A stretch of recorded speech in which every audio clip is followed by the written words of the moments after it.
नमस्कार दोस्तों, स्वागत है आपका मेरे चैनल स्प्रेडिंग स्पिरिचुअलिटी में।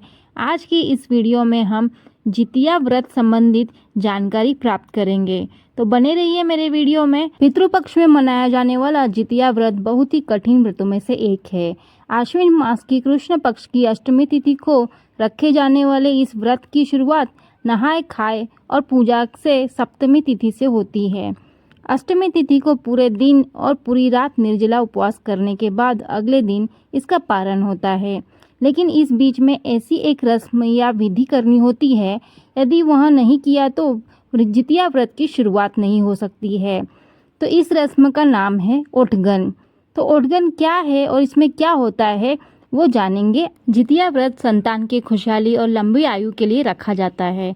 इस व्रत का हिंदू धर्म में विशेष महत्व है। इस व्रत को जीवित पुत्री का व्रत से भी जाना जाता है। साथ ही यह व्रत महिलाएं संतान प्राप्ति के लिए भी करती है। इस साल जितिया व्रत 24 और 25 सितंबर 2 दिन रखा जाएगा। जीवित पुत्रिका व्रत में माताएं अपनी संतानों की सुरक्षा और अच्छी सेहत के लिए 24 घंटे का निर्जला व्रत करती है। दोस्तों, सबसे पहले जान लेते हैं जितिया का नहाए खाए कब है।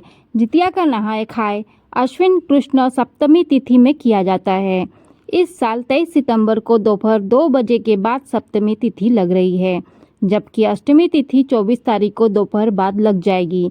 इसलिए शास्त्र पुराण के मतों के अनुसार 23 सितंबर को दिन सोमवार को जितिया का नहाए खाए किया जा रहा है। दोस्तों, इस दिन महिलाएं नदी तालाब में स्नान करके वहीं पर तालाब के किनारे तेल और सरसों की खल झुंगनी के पत्तों पर रखकर भगवान जितवाहन की पूजा करती है।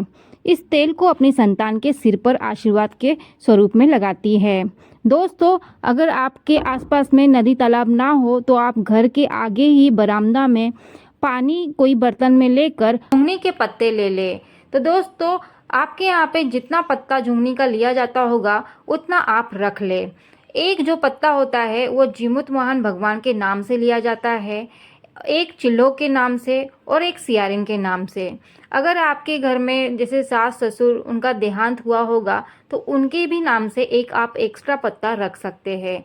उसके बाद इस पे सरसों का खल चढ़ाएं। उसके बाद सरसों का तेल भी इसके ऊपर अर्पित करें। उसके बाद धूप और दीप जलाकर पूजा कर ले। उसके बाद मन ही मन व्रत का संकल्प ले ले। इसके बाद खाने में आपको नोनी का साग, तोरई और मरुआ की रोटी जरूर शामिल करना चाहिए। इस दिन कई जगह पर मरुआ की रोटी और मछली भी खाया जाता है। दोस्तों, ओठगन क्या है इस बारे में जान लेते हैं। जितिया पर्व में ओठगन एक ऐसी रस्म या विधि है जिसे पूरा करने के बाद ही इस पर्व की शुरुआत होती है। यह विधि ब्रह्मा मुहूर्त में सुबह पौ फटने से पहले ही किया जाता है। बिहार के मिथिला में इस रस्म को उठगन भी कहा जाता है।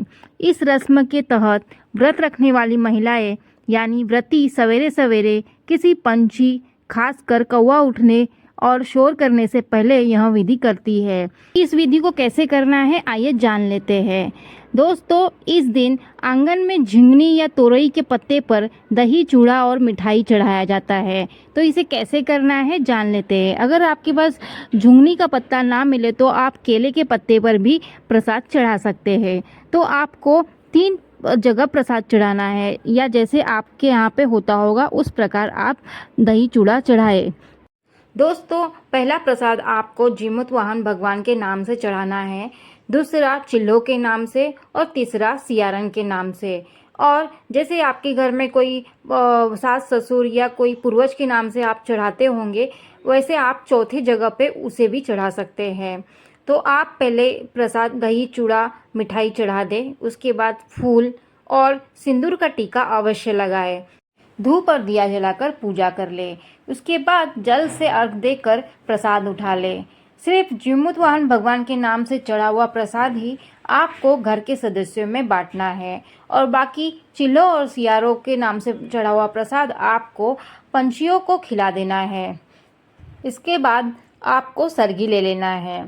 सरगी में जो आप खा सकते हैं वो आप खा लीजिए, ताकि दिन भर आपका एनर्जी बना रहे। और याद रहे कि दही चूड़ा थोड़ा सा भी आपको जरूर खाना चाहिए। इसी के साथ जान लेते हैं व्रत का पारण। जितिया व्रत का पारण 25 और 26 सितंबर दोनों ही दिन किया जाएगा। जो लोग 24 सितंबर को जितिया व्रत रखेंगे वो 25 सितंबर की शाम को व्रत खोलेंगे।